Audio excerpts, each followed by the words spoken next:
stop the violence initially.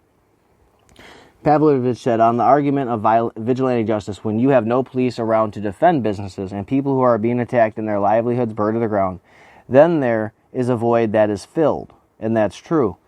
The host, Melissa Francis, agreed with Pavlovich, said that that's a great point. Francis said, the vigilantes are just as much at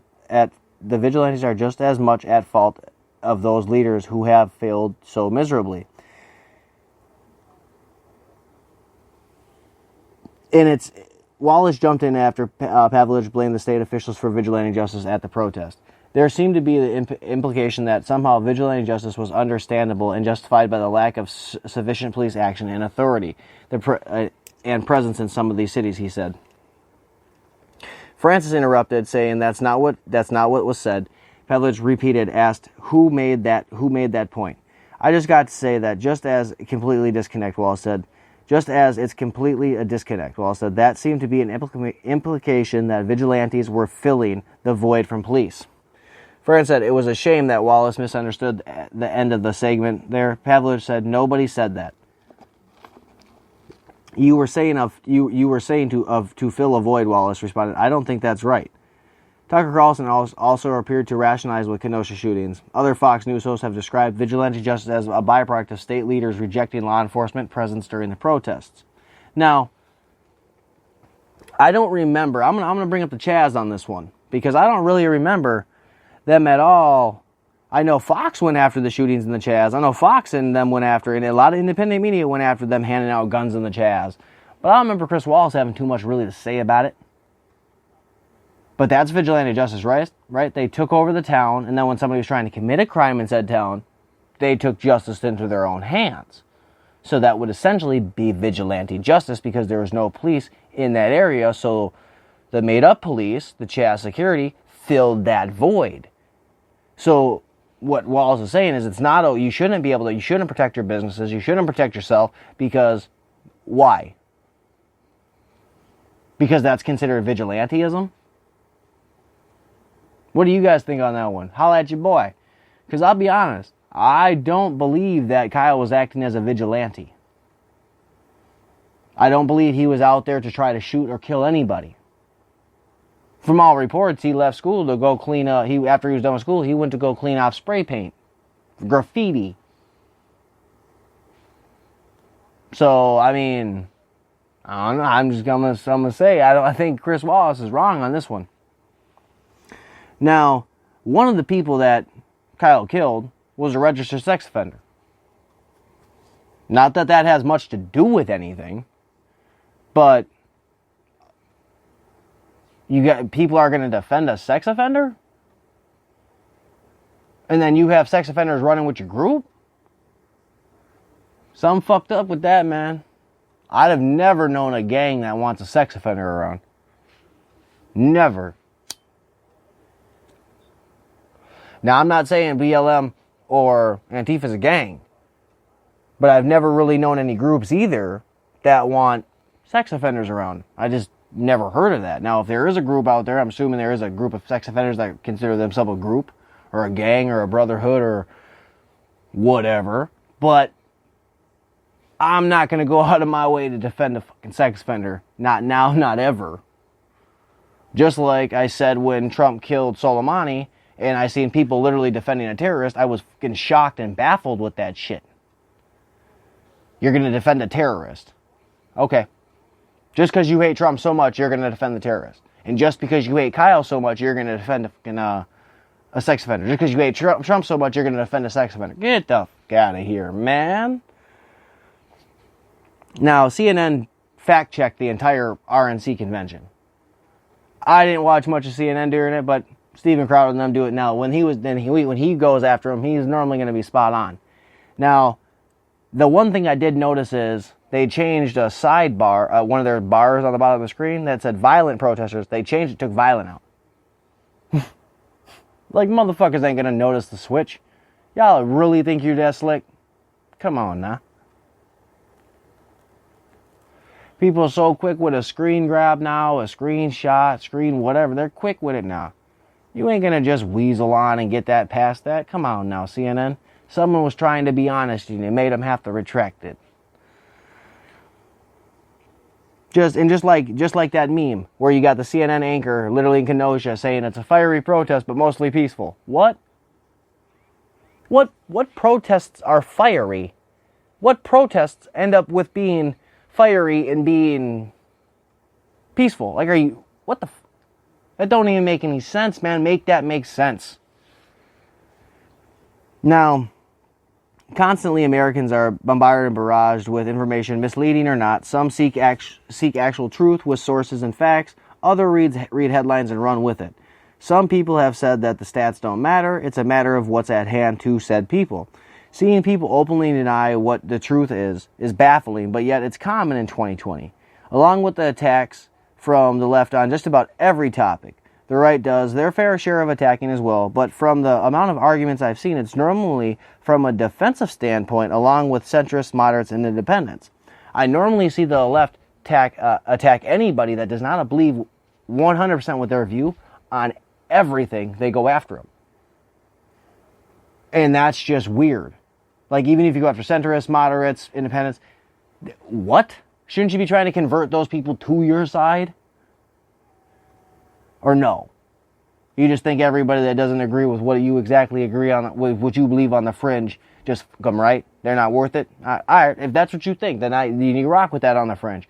But I know that's why conservatives have, I guess, became more open with what they believe and this, that, the other thing, because you got to be somewhat open in order to get other people to maybe come and see your side.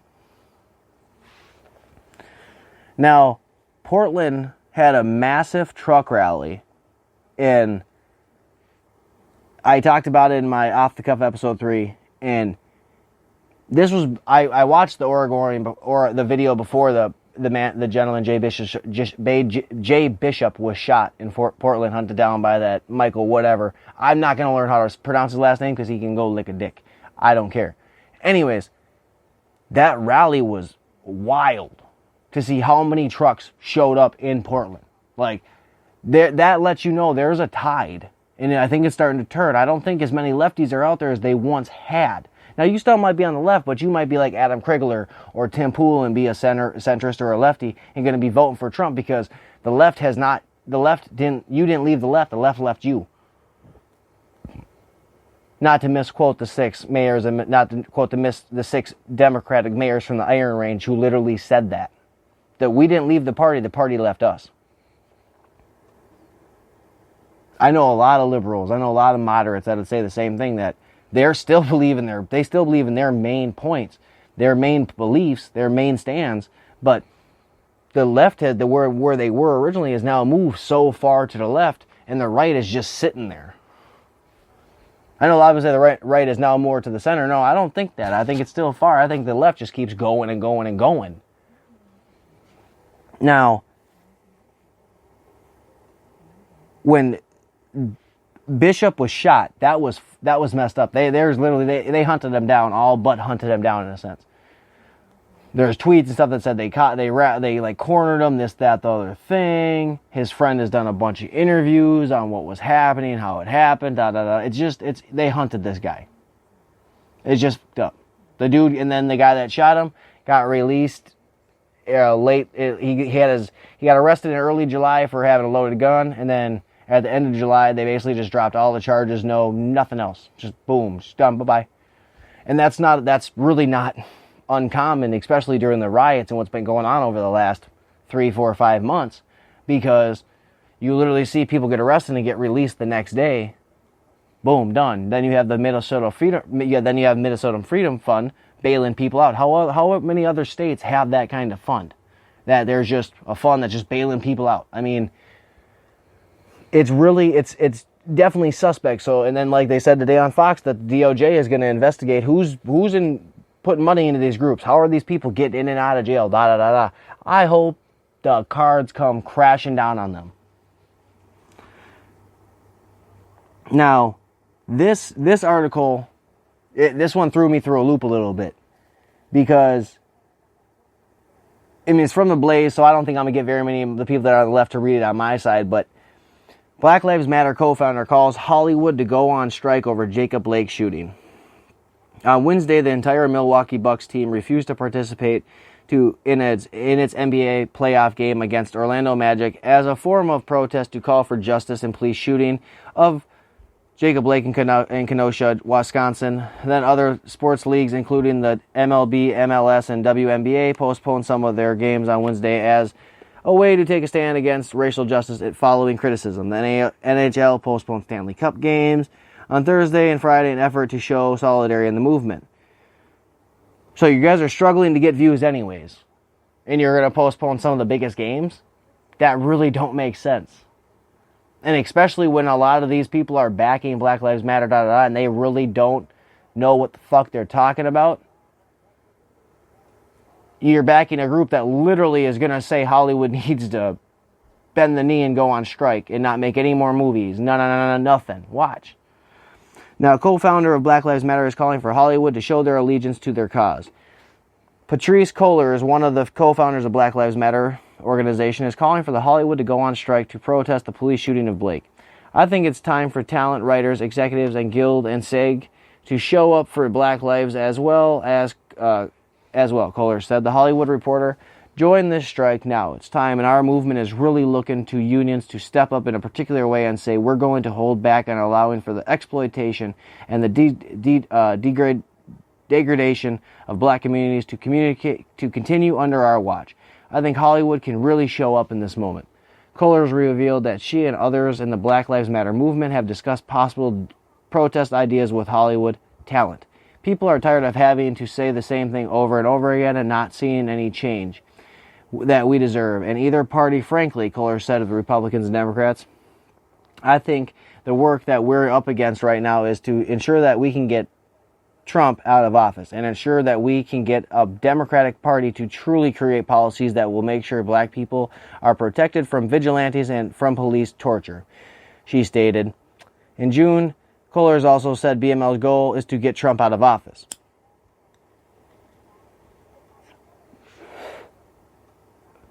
Well, I'm hands down.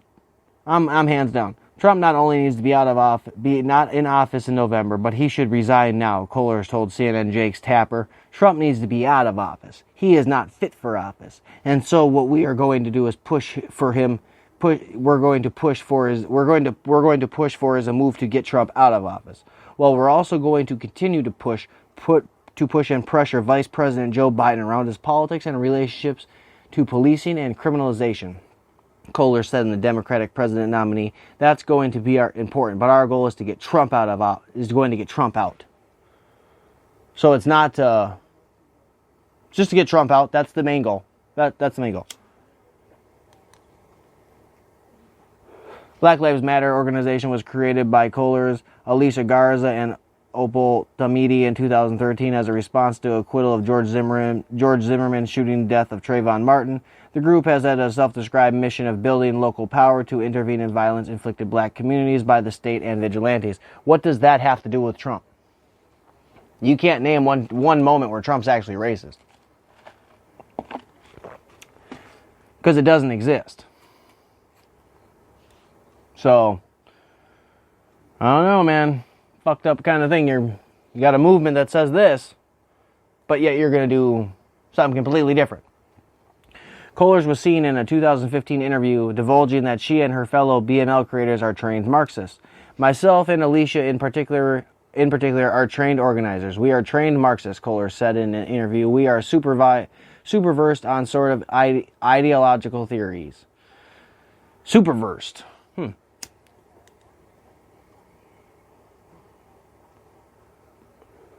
That don't make no damn sense, you know what I'm saying? Super versed, no?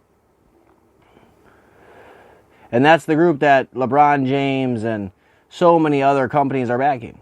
That group, that lady, they're listening to her message. I'm not saying you can't believe what she's saying, but I don't think it's a good thing.